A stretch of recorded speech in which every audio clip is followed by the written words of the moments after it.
date-là, en images et jusqu'à nos jours. Et puis on posera le débat autour de cette laïcité à la française. On regarde ça ensemble. 9 décembre 1905, la loi de séparation des églises et de l'État est votée. C'est l'œuvre de Jean Jaurès et Aristide Briand qui veulent en finir avec les querelles religieuses. Inventant la laïcité à la française, l'article 1er de la loi assure la liberté de conscience et garantit le libre exercice des cultes. Mais pendant tout le XXe siècle, la querelle scolaire est un défi à la laïcité à la française. L'enseignement laïque instauré par Jules Ferry sous la Troisième République est remis en cause. Le 24 juin 1984, plus d'1 million de défenseurs de l'école privée manifestent à Paris. Ils protestent contre le projet de loi Savary qui veut instaurer un grand service public d'éducation. Pour les manifestants, ce projet veut assimiler à terme les écoles privées au système laïque et unique voulu par la gauche. Savary est foutu, l'école libre est dans la rue. Des parents d'élèves, des évêques, mais aussi des politiques participent à la manifestation. Le projet est finalement abandonné, mais le statut de l'enseignement privé, rattaché majoritairement à l'Église catholique, reste un sujet sensible. En 1989, l'affaire du voile dans les écoles va aussi perturber le modèle français. 3 jeunes femmes voilées cessent de fréquenter un collège de l'Oise. Le principal avait demandé qu'elles retirent leur voile. Les parents des filles ont refusé et elles ont été exclues de l'établissement. Les associations de lutte contre le racisme crient au scandale. Finalement, les 3 élèves sont réintégrés, mais cette affaire est à l'origine d'une vague médiatique et politique qui relance le débat sur la laïcité. De 1993 à 2003, une centaine de jeunes filles ont été exclues d'établissements publics pour port de voile islamique. Lionel Jospin, ministre de l'Éducation de l'époque, déclare qu'il faut respecter la laïcité de l'école, où l'on n'affiche pas de façon spectaculaire ou ostentatoire les signes de son appartenance religieuse. Jacques Chirac s'implique alors personnellement dans le débat sur la laïcité. En juillet 2003, il crée une commission de réflexion sur le sujet, dirigée par Bernard Stasi. La laïcité, c'est aussi qu'en certains lieux, on met un petit peu en sourdine ce qui nous différencie des autres pour mettre en valeur ce qui nous unit et qui nous permet de vivre ensemble dans le respect des différences. En mars 2004, une loi est votée par le Parlement. Elle interdit le port de tout signe religieux ostensible, ce qui inclut le voile islamique, mais aussi la kippa et le port de grandes croix. L'affaire du foulard et ses conséquences législatives ont révélé les problèmes auxquels est confrontée la laïcité en France. Autre point d'achoppement, l'article 2 de la loi de 1905 qui stipule que la République ne reconnaît, ne salarie ni ne subventionne aucun culte. Au moment de la rédaction de la loi, 4 cultes étaient alors reconnus, catholiques, réformés, luthériens, israélites. Installés depuis longtemps dans le paysage français, ils bénéficient déjà de lieux de culte. Ce qui n'est pas le cas pour les religions nouvellement implantées sur le territoire, comme l'islam. L'État ne peut pas officiellement les aider financièrement. Les musulmans font alors souvent appel à des fonds étrangers, notamment d'Arabie Saoudite, ce qui pose le problème d'un possible prosélytisme. Pourtant, le droit à l'édification de lieux de culte apparaît comme le corollaire de la liberté religieuse. Le principe d'une république laïque se heurte donc aux évolutions de la société française. Mais à l'heure où le gouvernement veut engager un débat sur l'identité nationale, la laïcité peut être considérée comme un pilier de l'identité de la France. Alors, la laïcité est-elle un pilier de l'identité de la France ? De quelle manière cette laïcité a-t-elle été inventée et évolue-t-elle aujourd'hui face à de nouveaux défis ? C'est ce dont on va parler avec nos invités. Tarek Oubrou, j'ai demandé à votre voisin ce qu'était sa définition d'une certaine manière de la laïcité, puis on a vu celle du dictionnaire Le Robert. Quelle est votre définition à vous de cette laïcité française telle que vous la vivez ? D'abord, il faudrait souligner que le droit ne propose aucune définition juridique de la laïcité.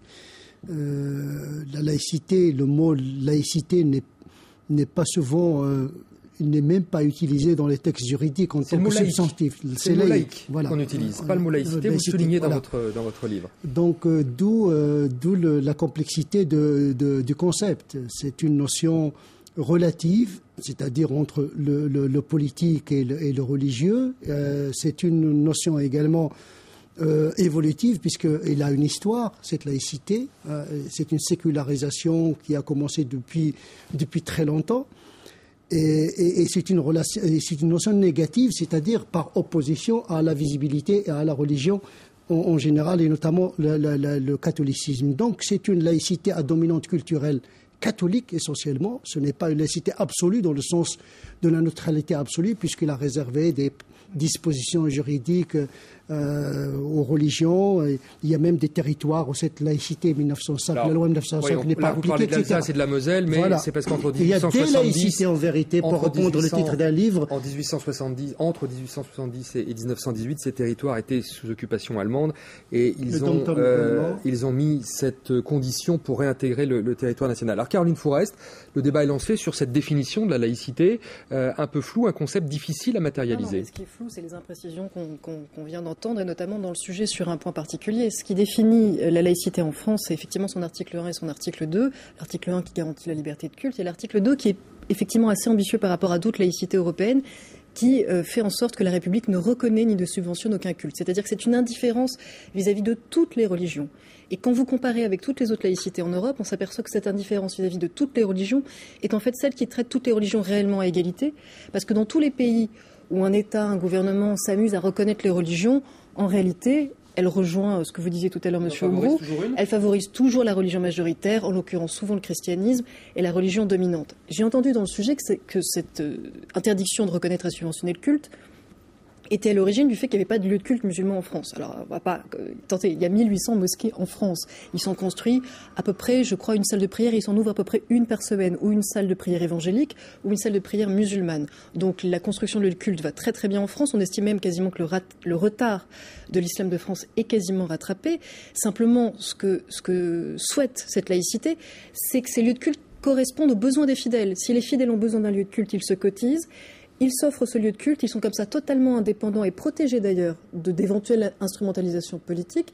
On ne va pas mettre de l'argent public là-dedans. Politique de pays étrangers, c'est ça dont on parle. Non, mais il y a tout un fantasme sur les fonds étrangers. Évidemment qu'il y a des fonds étrangers qui financent des lieux de culte, mais c'est pas en faisant en sorte que la République finance d'autres lieux de culte qu'on arrivera à gérer ce problème. C'est une fausse bonne idée. Par contre, il est normal, et c'est le cas en France, il faut quand même le dire, que l'État français donne pas mal d'argent d'ailleurs pour restaurer des bâtiments qui enrichissent le patrimoine culturel, comme la mosquée de Paris.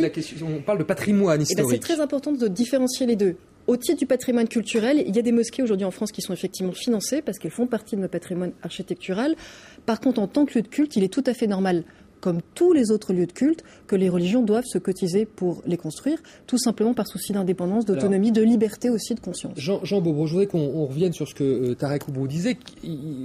Alors je vais résumer ce que vous disiez, c'est-à-dire que le concept de laïcité se serait inventé au départ pour faire pièce au catholicisme et à la politique des catholiques, et qu'aujourd'hui, du coup, il aurait du mal à s'adapter à ce qui se passe avec l'islam. Est-ce que ça, c'est votre conception aussi de la laïcité française ? Je voudrais d'abord m'emboîter sur ce qu'a dit Caroline Fourest. Moi, je préférerais le terme d'arbitrage au terme d'indifférence, parce que indifférence au contenu dogmatique des religions, oui, je pense qu'on sera d'accord. Arbitrage dans la mesure où, effectivement, il faut garantir la liberté de conscience et le libre exercice du culte de tout le monde. Et il faut garantir une égalité de traitement de tout le monde. Donc, si vous voulez, c'est une neutralité qui n'est pas du tout une neutralité passive, c'est la neutralité de l'arbitre qui court autant sur le terrain que les joueurs, mais qui marque pas de but ou qui n'empêche pas que des buts soient marqués. Donc c'est ça un peu la situation de l'État laïque par rapport aux religions. Bon. Alors si vous voulez, quand vous dites face au catholicisme de la laïcité française, c'est pas en fait contre le catholicisme, c'est contre le fait qu'il y a eu un lien séculaire dans notre pays entre catholicisme et monarchie, et que au XIXe siècle, il y a eu 7 régimes différents en France au XIXe siècle. Les régimes n'ont pas duré plus de 15 ans. Donc la question, non pas seulement de l'alternance politique, etc., mais même du régime politique était tout le temps posée. Et la religion catholique s'est immiscée dans cette question. Et donc, si vous voulez, en fait, la laïcité a été construite face à une imbrication très étroite entre un régime politique et une religion. Mais, et votre documentaire l'a très bien montré, Aristide Briand et Jean Jaurès ont voulu faire la paix religieuse, donc ils ont voulu donner plus de liberté parce que au XIXe siècle, la religion était très surveillée. Pour prendre un exemple, un évêque ne pouvait pas quitter son diocèse sans l'autorisation du préfet. Bon, toutes ces interdictions ont été levées en 1905. Plus de liberté, mais par contre, aucune officialité. La grosse différence entre 1905 et aujourd'hui, c'est qu'en 1905, la religion musulmane n'existe pas, n'est pas présente en France. Elle est présente dans les départements français d'Algérie et on n'a pas appliqué à l'islam la loi de 1905. Le concept à l'époque... C'est pas une grosse différence. Enfin, si je me permets de préciser, c'est justement, on a tendance à estimer que c'est une différence fondamentale, comme si ça n'avait pas été beaucoup plus dur d'imposer la laïcité face à l'Église catholique. C'était beaucoup plus compliqué d'arracher la séparation des églises et de l'État face à l'Église catholique. On sait que ça s'est fait dans la douleur. À l'époque, c'était une laïcité de combat. Que face à la religion musulmane, aujourd'hui, les réglages qu'on est en train d'avoir... Plus tard, les catholiques, à Rome notamment, s'en lamentent toujours de cette séparation-là. Pas les catholiques français. Je préciserai qu'aujourd'hui, quand on veut... Alors, certes, quand on aborde des sujets sensibles comme la question du voile, on y reviendra, etc. Évidemment que là, il y a des moments d'explication, de tension, de malentendus qu'il faut toujours continuer à dialoguer pour les lever. Mais en revanche, souvenez-vous quand Nicolas Sarkozy a reçu Benoît XVI et a commencé à esquisser l'idée d'ouvrir la laïcité, en gros, d'aller vers une laïcité un positive, peu comme... Il a appelé ça positif, ce qui est le vocabulaire du Vatican pour juger la laïcité française comme étant négative. Tout le monde a bien compris, et notamment les minorités religieuses, je pense aux protestants et aux musulmans, que cette ouverture, cette positivité de la laïcité, ça veut le dire en fait surtout reconnaître le catholicisme et jouer avec, parce que pour le politique, c'est intéressant de pouvoir jouer avec l'aura du religieux, et pour le religieux, parfois d'avoir une influence politique. En réalité, ce qu'on essaie de préserver quand on parle de laïcité à la française, c'est le religieux, le protéger de l'instrumentalisation politique et protéger le politique de l'influence du religieux. Tarek Oubrou, une réaction ? Non, la question de l'islam en France, c'est pas uniquement une question religieuse dans le sens strict du terme. C'est une question qui est amalgamée à d'autres dimensions de cette présence, l'économique, le social, etc., le culturel également, parce que c'est une population qui est venue non seulement avec une foi, une religion, mais avec des cultures, avec une anthropologie, avec une psychologie, avec une économie, avec un niveau intellectuel. Pour les premières générations, ce qui n'est plus le cas aujourd'hui, mais l'habitude de pratiquer sa religion pour ceux qui venaient d'Algérie, par exemple, avec une certaine liberté qu'ils n'ont pas retrouvée lorsqu'ils se sont retrouvés en métropole. Ça, c'est une des thèses que vous défendez. Non, moi j'ai trouvé plus de liberté à pratiquer ma religion en France. Non, ça n'a rien à voir. Je vous aurais mal lu. Non, le problème, je pense que la question de la présence musulmane, elle échappe au seul répertoire de la laïcité, parce qu'il convoque d'autres dimensions, la discrimination, l'égalité, d'autres répertoires, d'autres dimensions de la République. Donc l'islam, la présence de cette population, il concentre un ensemble de problématiques qui traversent la société française. C'est un marqueur qui concentre une crise identitaire nationale. La mondialisation a créé une certaine incertitude, une inquiétude, et tout ceci se répercute sur cette population qui est devenue vraiment le biais par lequel on traite des problèmes de la société en général. Et moi, ce que j'ai lu dans votre livre, d'ailleurs, M. Oubrou, et qui je trouve très intéressant... Vous répondez à des questions. Ce que je trouve très intéressant, en plus venant de la part de quelqu'un comme Tarek Oubrou, qui appartient quand même à une tradition de l'islam qui est fondamentaliste, mais qui, justement, dans votre livre, essaie de préserver quand même la religion d'une lecture trop politique. Et j'ai le sentiment que, effectivement, ce que permet la laïcité dans un pays comme ici, par rapport à des pays musulmans où les États jouent beaucoup avec le religieux pour le manipuler, c'est que ici, même quand on a une foi assez fondamentaliste, tant qu'on n'entre pas dans la sphère politique, tant qu'on ne veut pas avoir un impact politique liberticide, on est plus libre ici finalement que dans des pays qui se proclament musulmans. On va s'interrompre le temps de laisser passer le journal de 19h30 avec Vanessa Burgraff qu'on trouve dans un instant, et on se retrouve juste après pour la suite de ce débat sur le modèle français, et ce soir c'est la laïcité dont on parle.